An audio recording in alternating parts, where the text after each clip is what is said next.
দুবাইয়ের golden visa যারা নিতে চান অথবা নেওয়ার জন্য ইচ্ছুক, তারা আমার একটা কথা শুনে ওই গোল্ডেন ভিসাগুলো নেবেন। বিশেষ করে দুবাইয়ের গোল্ডেন ভিসা 5 বছরের মাল্টিপল ভিসা যেগুলা, এই ভিসাগুলায় কী সমস্যা আছে ভালোভাবে জানি না, তারপরে ভিসাগুলো নেবেন।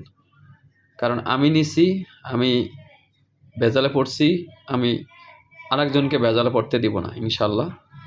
তো যারা এই গোল্ডেন মাল্টিপল ভিসা যারা নিতে চান, দুবাইয়ের 5 বছরের মাল্টিপল ভিসা যারা নেবেন, অবশ্যই সাধারণ কোনো লোক নেবেন না। বারবার করে বলি, ঝামেলায় পড়বেন। যেরকম আমি পড়ছি, আপনারা আর পড়বেন না আমার কথা যদি শোনেন। তো আপনাদের সুবিধার ক্ষেত্রে কিন্তু আমি এই কথাগুলো বলি।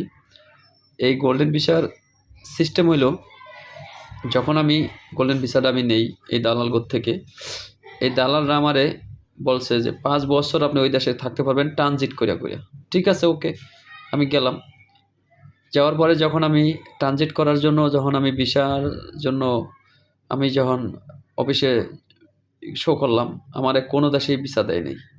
তা না দেওয়ার ক্ষেত্রে আমি আর ওই দেশে থাকতে পারি নাই। ওই দেশে আপনার থাকার একমাত্র 3 মাস আপনি থাকতে পারবেন। 3 মাসের 1 দিন বেশি থাকলে আপনার 40,000 দিরহাম জরিমানা। ভাই বুঝে শুনে যাবেন, এইসব ভিসা কখনো সাধারণ ব্যক্তি নেবেন না, তাহলে পেঁচে পড়ে যাবেন জীবনের জন্য। 1 দিন বেশি হলে 40,000 দিরহাম। আপনি যাবৎ ওই দেশের জরিমানা না দিবেন ওই পর্যন্ত আপনি বাংলাদেশে আসতে পারবেন না। তাই দুবাইয়ের গোল্ডেন ভিসা নেওয়ার আগে আপনারা 100 বার ভাইবা চিন্তা তারপর দুবাইয়ের গোল্ডেন ভিসাগুলো হাতে নেবেন। তারপরে আমি যখন দেশে আইলাম, দেশে আসার পরে 3 মাস পরে আইসা পরে জিজ্ঞেস করলাম যে ভাই, আমি তো আপনি যে কথা বললেন না, সেই কথা অনুযায়ী আমার তো কিছুই হয় নাই। তখন বলছে যে ঠিক আছে, আপনি যাবেন, আর আমার পরের বছর যাবেন। যখন আমি পরের বছর গেছি, তখন দেখলাম যে প্রতি বছর 3 মাস 90 দিন থাকতে পারবেন, এর 1 দিন বেশি থাকতে পারবেন না। তাই যারা এই সব ভিসা যারা নিতে চান, তারা অবশ্যই বুঝে শুনে নেবেন। আর এইসব ভিসাগুলো বিজনেস যারা করে, ব্যবসা যারা করতে চায়, তারাই কিন্তু এই ভিসা তাদের জন্য। এটি নর্মাল অথবা সাধারণ লোকের জন্য নয়। খুব হিসাব কিতাব করে এই ভিসাটা আপনারা নেবেন, বারবার করে বলে দিই। আর যখন আমি এই ভিসাটা নেওয়ার পরে, আমি যখন ভিসাটা ক্যান্সেল মারতে গেছি, আমি কিন্তু এখন পর্যন্ত ক্যান্সেল করতে পারিনি।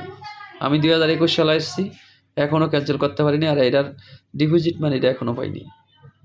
এটার ডিপোজিট মানিটা হলো 95,000 টাকা বাংলার দিতে হয়, 80,000 টাকার টিকিট দিতে হয়, ভিসার দাম 17,000 দিতে হয়।